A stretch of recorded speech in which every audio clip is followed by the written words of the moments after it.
Hello everybody, my name is Kenny Joker's Day. That's going to be my handle as far as YouTube goes, so we're just going to go with that, Kenny Joker's Day.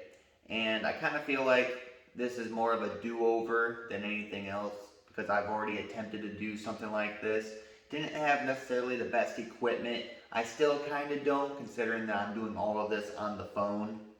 Literally all of it on the Note Ultra. So if it turns out really good, good job, Samsung. If it turns out really bad, good job, Samsung.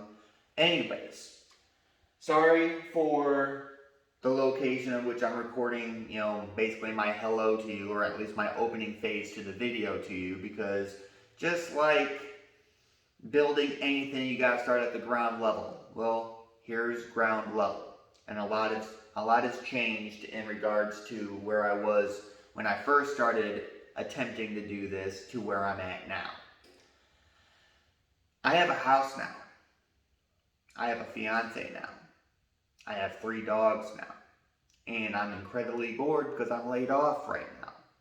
Now, as far as regards to how often videos will be pumped out once I am back to work, it'll probably be a once a week type of thing, but mainly what this is, in particular for me, if nothing else, this is me holding myself accountable to the shit that I want to do. I really need to stop cussing. Anybody who knows me, that's a chore in and of itself, but it's for accountability because I'm a power lifter. I practice powerlifting. I enjoy powerlifting. I'm also a poker player. I practice poker. I love poker. Is it the most healthy obsession? Probably not. But I have made some pretty good coin off of it. And it's the one work that's not work for me.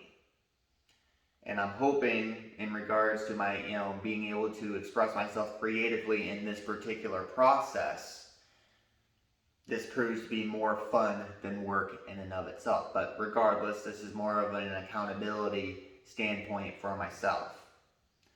I don't expect too much out of this. I really don't.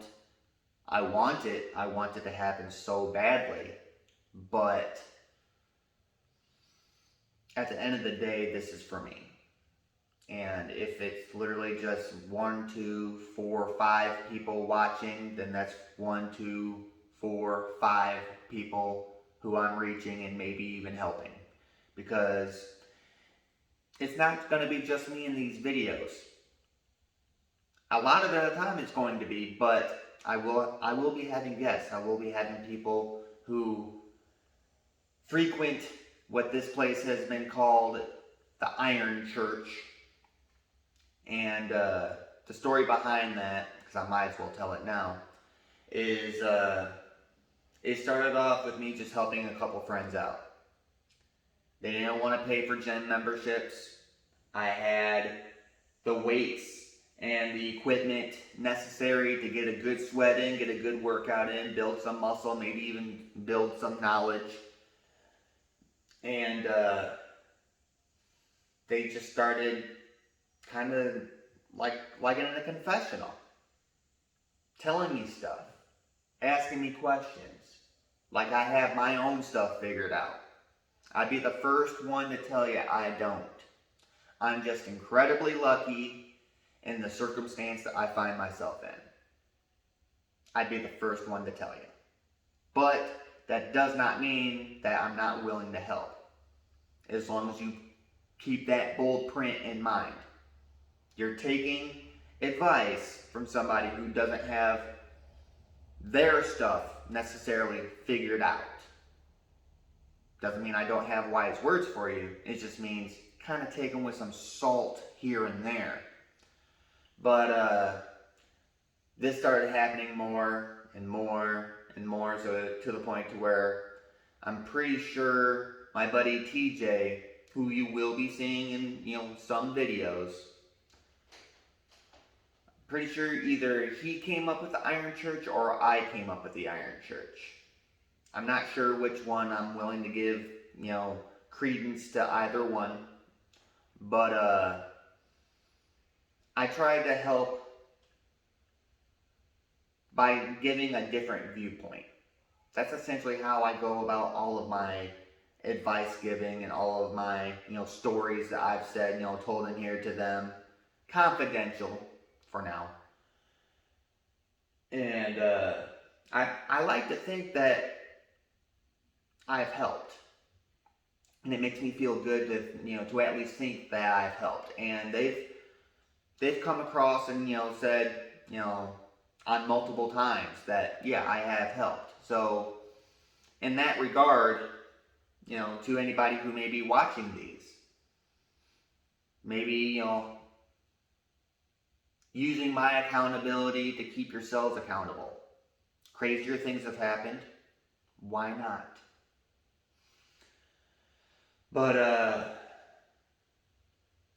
with all that said and done, and now we're here.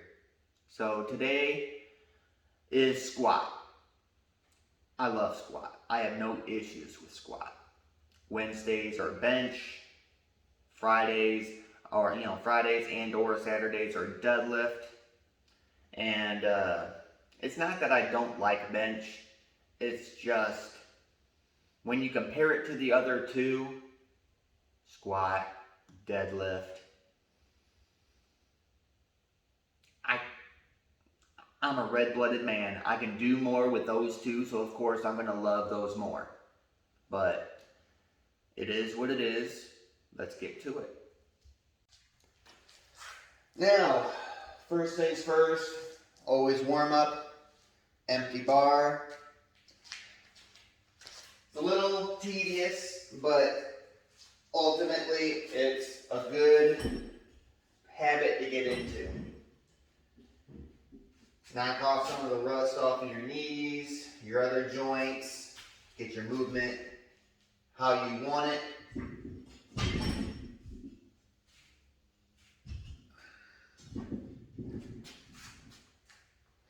I'm doing low bar because as a power lifter, that's what I'm going to be doing. So practice how you intend on competing.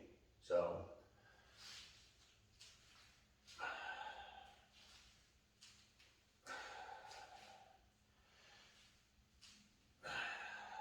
knees cracking like popping peanuts, check.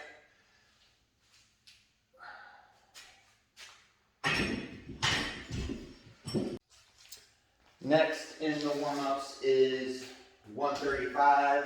Typically, this is short of the empty bar. This is the lowest I will warm up to, and then after that, depending on how I feel with it, I'll skip it right up into the 200, 225s, if not the 250s, still warming up, because our plan is 4 sets of 5 with 350. That's what we're thinking.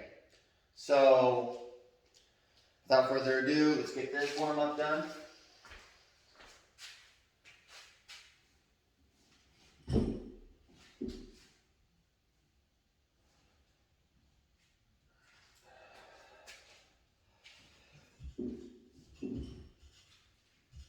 That bar as far down as you can possibly get it, and just get right down into it. Now, my squat is much deeper than really anybody else's. I don't like guessing where to stop. So typically, I'm an ass to grass man myself. All right.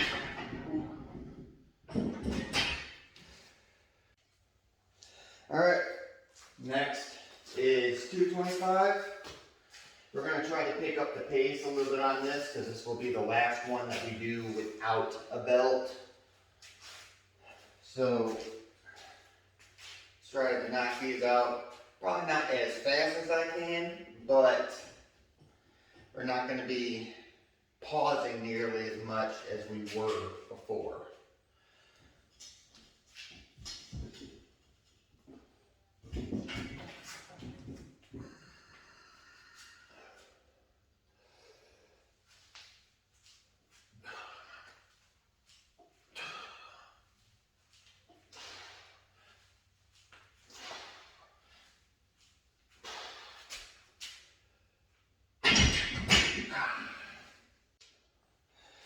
And finally, still essentially warming up, but every lifter's pride and joy, 315. The reason why I call it that is because most people that I've come across who are not power lifters, just lifters in general, they hit 315 for any of them, they're on top of the world.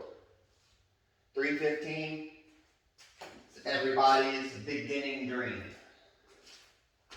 But for today, it's my warm-up.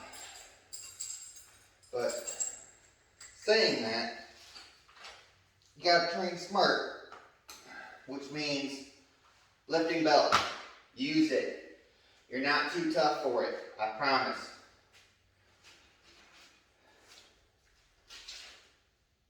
Wrist support, because when the bar is on your back, and the weight that it's on, specifically on my back, my wrist takes a lot of the weight load right alongside my back. And it tends to hurt. So, wrist support for a healthy lift. Let's get it.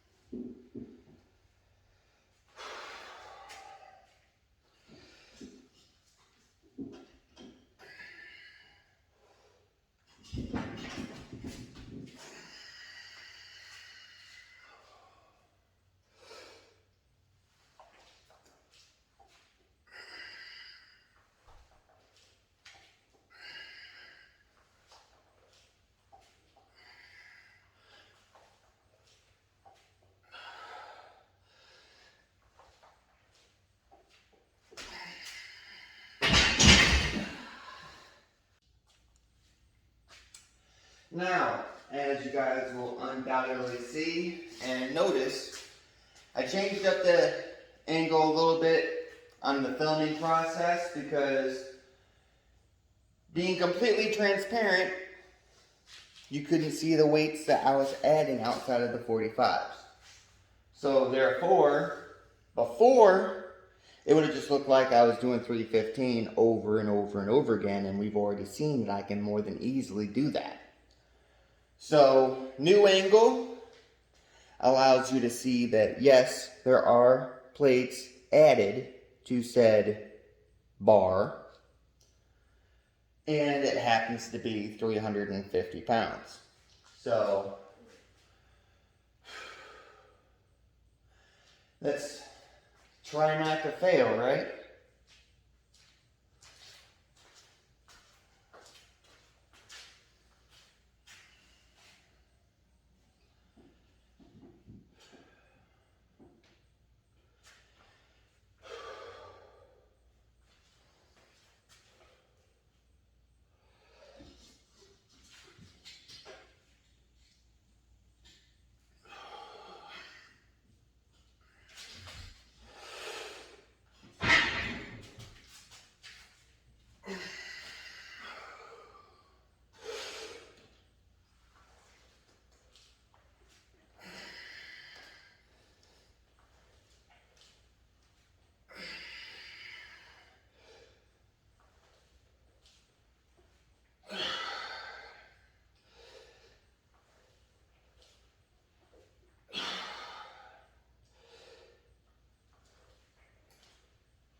You know what?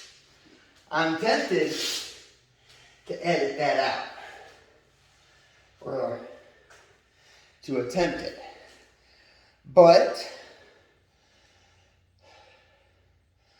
being completely transparent,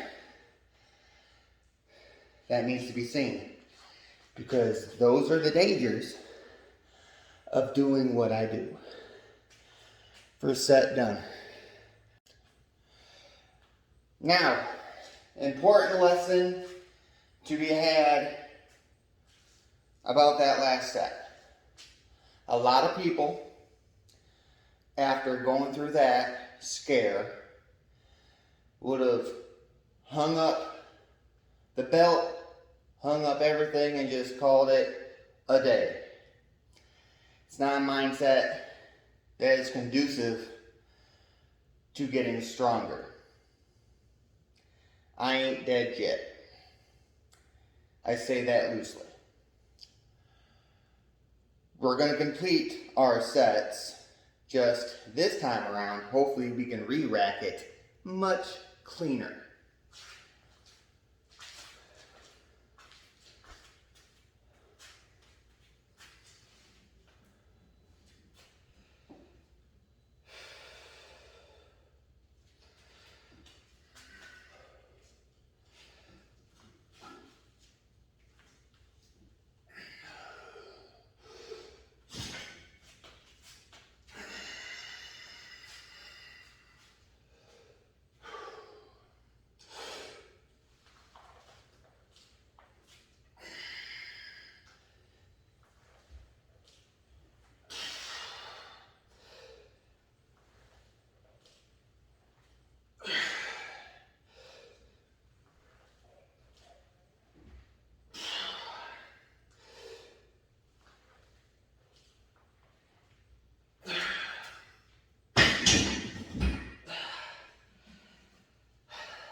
Much better that time.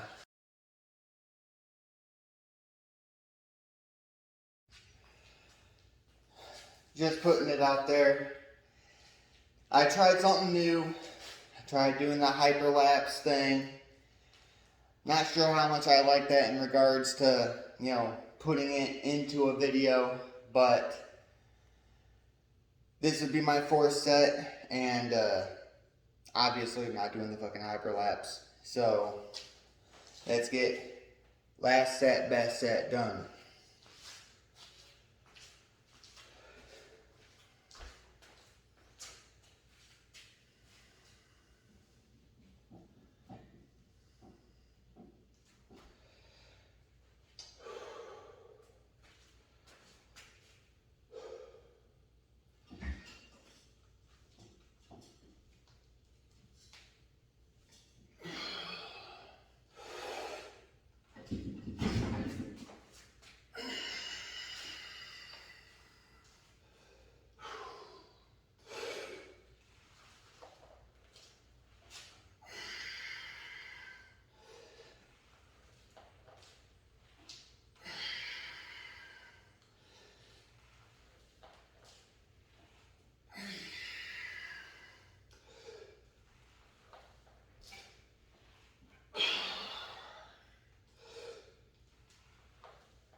Done.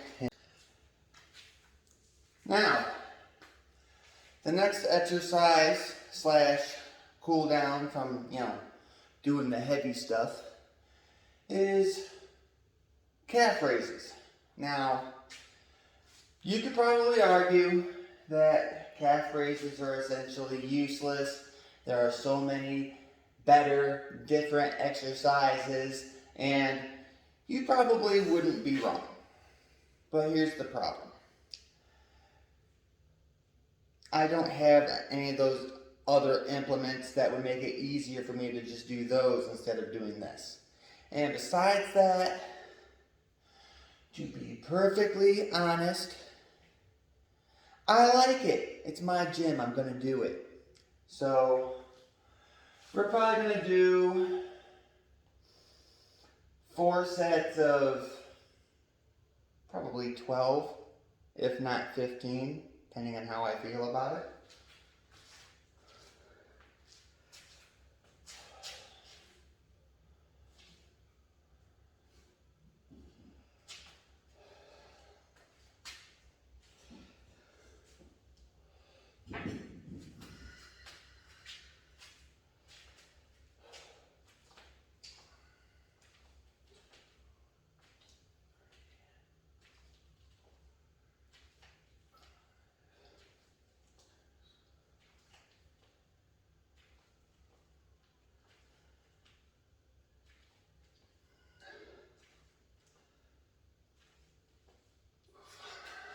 Yeah, we'll just do 12. Because on the third and fourth set, you're gonna feel a little bit of crampage. You know, during this particular cooling down session, in regards to, the reps not really being that difficult to do, I would actually like to get into the mantra that I've developed over the years that has helped me grind to where I'm at now in regards to lifting and whatnot. Now, not the name drop. It's not like I know them or anything like that. But, I'm not Clarence Kennedy. I'm not Juji Mufu. Those guys are freaks of nature, like strong beyond strong. Like, oh my God. But for where I'm at, from where I started, the mantra consists of 4 things. Those 4 things are heart, determination, discipline, and time. Now, with heart, it comes down to being able to push through difficult points of any exercise that you're in. Doesn't necessarily mean that you don't fail at it. It's the willingness to get up and do it again. And maybe even succeed. Determination basically coincides right next to heart. Failing is okay. Giving up isn't. Now, giving up, I don't mean like you almost got injured and you decided to take a day. That happens to the best of us. I mean give up as in you don't do that again. You never do it again. That's not okay. Discipline. It's getting out of bed when you don't want to. It's doing the workout even though you hate the exercise. It's doing everything that you don't want to do, but you need to do it. That takes a lot of discipline. And finally, just time. Time, it basically explains itself. You don't do 5 reps of 350 day 1. You just don't. Some people are built different. Some people can break world records first time go around. But the average person, the people like you and me, that is so incredibly rare to where I'm perfectly comfortable with saying that it's impossible. You don't start off like that. You have to have help. And I had a lot of it. You might just meet 1 or 2 of the people who did, in fact, help me. They're also going to ball bust me because that's where the fun lies, ball busting Kenny. But this stuff takes time. It's going to be hard. Your body's not used to this type of stress. But I promise you this, if you take nothing else that I say seriously, whether that's poker, advice, lifting, whatever, I promise you this, if you stick to it, if you dedicate a small portion of at least 3 or 4 times a week to doing this, you will get better. You will get stronger. You just have to go about it smart and learn the good habits when you're starting out. Because me, I had to relearn stuff. I didn't have those good habits. I'm still getting myself out of some bad habits. Luckily enough for me though, that from doing the good habit stuff, I've gained enough muscle to where the bad habits, while they still may happen, I'm not hurting myself. That's the point. So, we're done with that. Maybe one more set, who knows.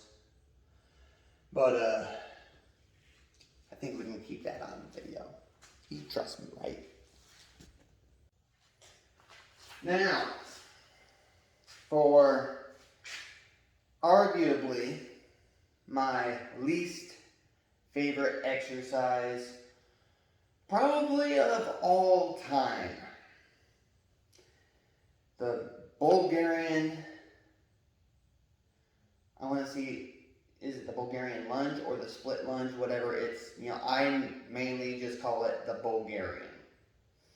Basically, it's implementing the bench and a couple of 25-pound kettlebells. And with one foot, come up and down. Really messes with your balance. And I am not a very balanced person, physically or mentally. But let's get the first set. Hopefully I don't fall one way or the other. We're only doing 7 per leg, and believe me, that's enough. Again, balance messes with me every time.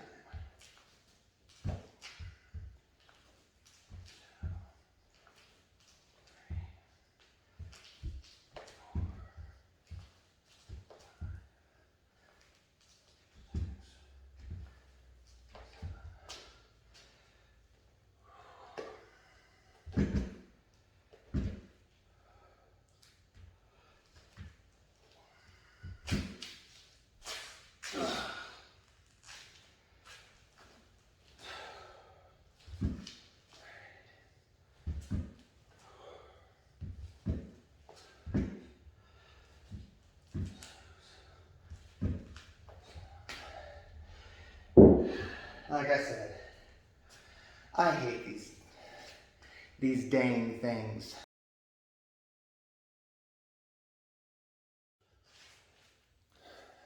Alright. This will be the last set. Ordinarily, every other exercise, 4. This exercise sucks. It only gets 3. So, last set, best of the worst.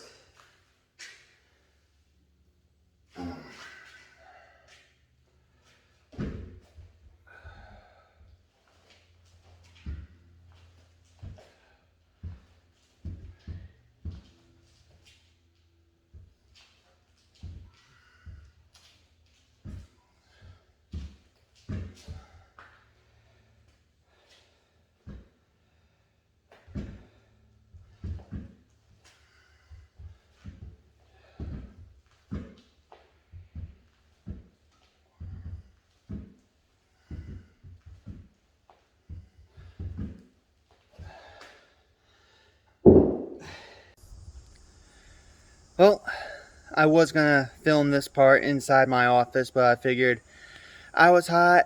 It's nice and breezy outside, and it's actually kind of beautiful out. Once I get showered up, changed out, and whatnot, let's go through some poker hands. Alright, let's get it. Alright, first hand in the 1.7K that I actually do play, and contrary to what you see right here and what you see right here, it comes down to what this guy was displaying. So, going through the hand, I'm in the big blind. That's the only reason why I'm in this hand. The only reason.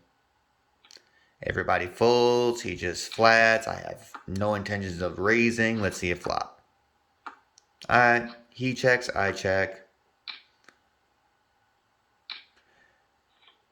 It's abundantly clear that he's got a draw at best.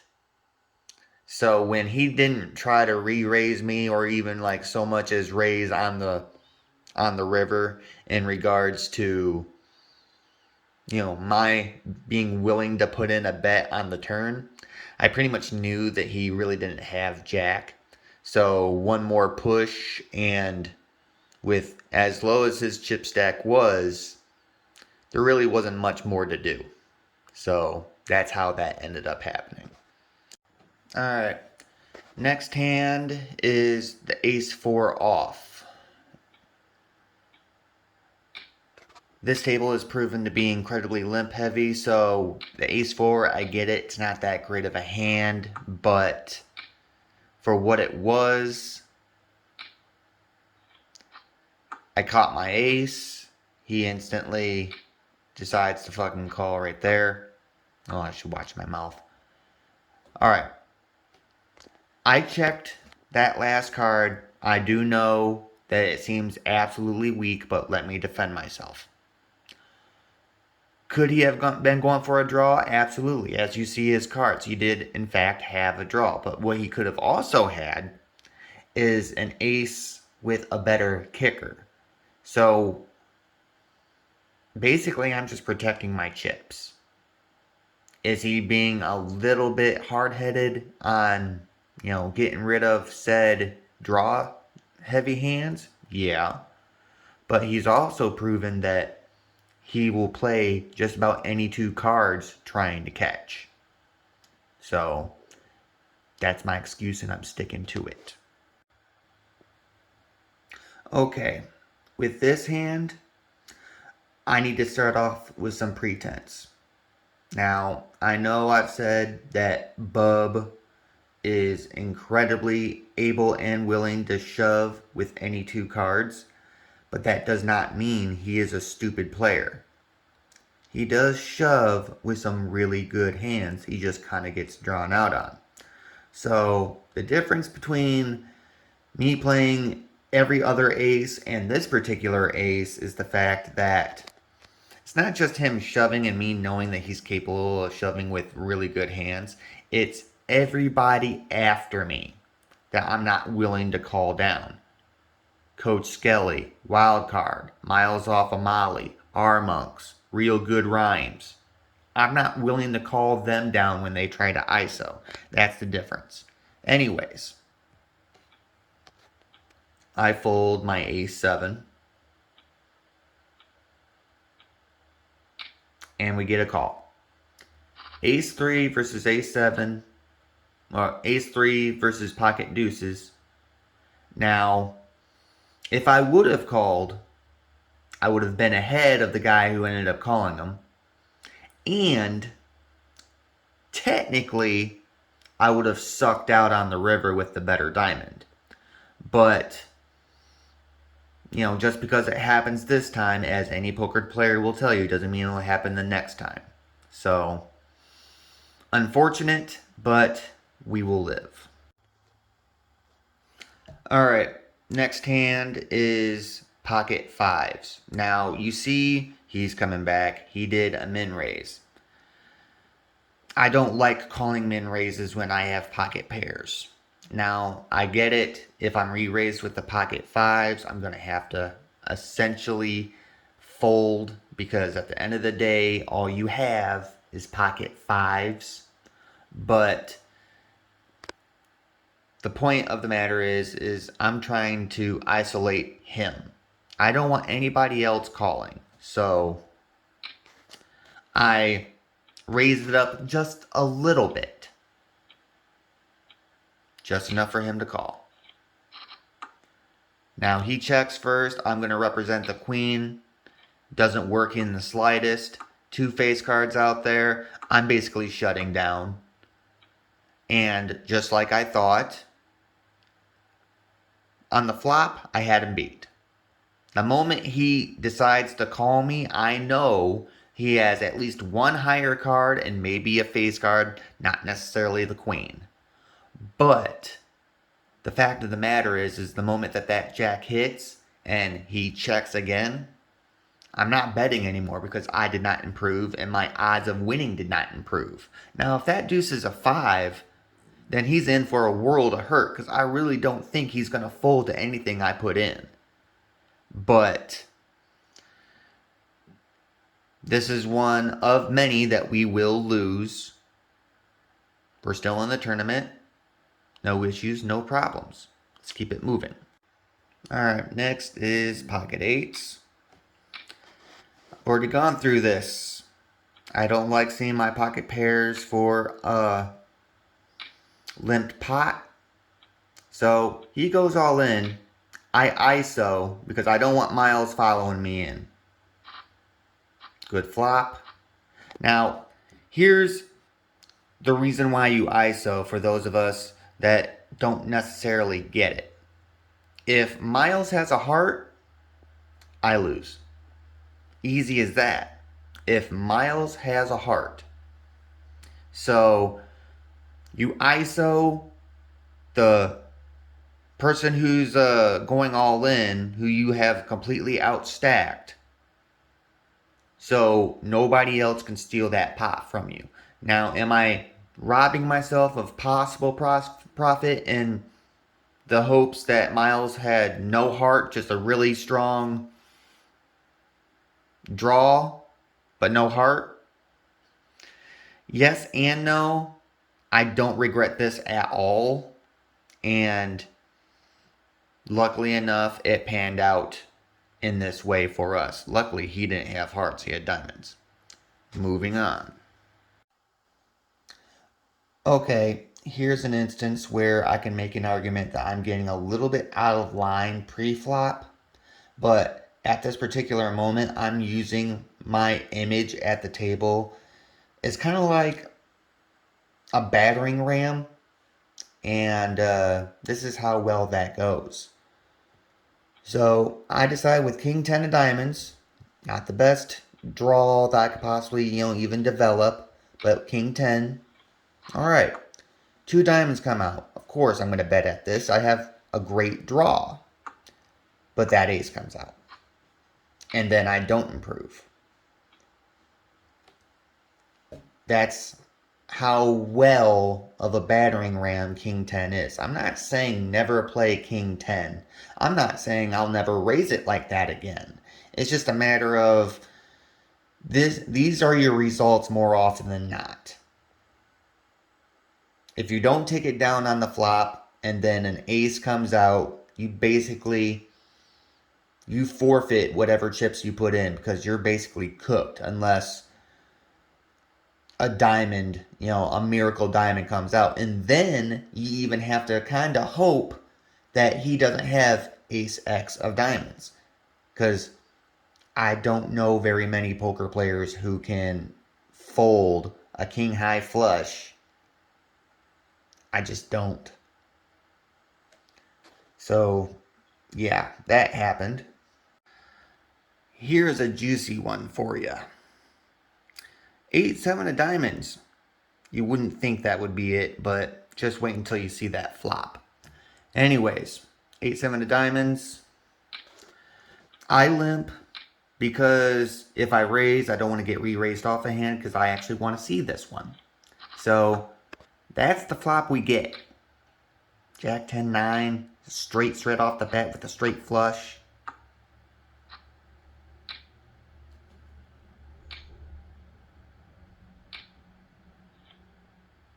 I could not bring myself to fold it. He could have easily had a queen. He could have had the exact hand that he had. Could have had Jack 10, 9-10, obviously.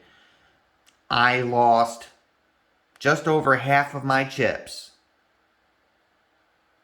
to a stupid call.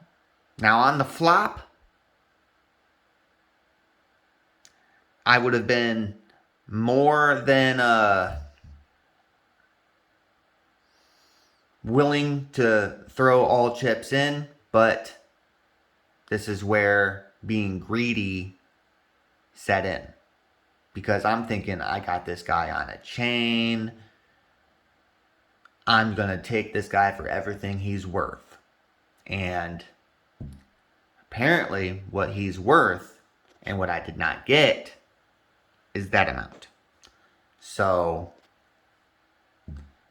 while greed is a part of the game, you should always use caution first. And maybe, just maybe, fold 8-7.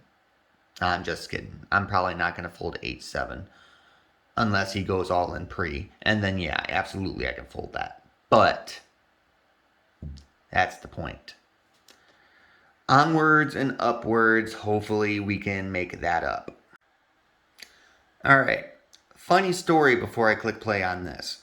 I was in the middle of going through my hand histories, doing the recordings, getting them in there so I don't have to do them all on break and whatnot.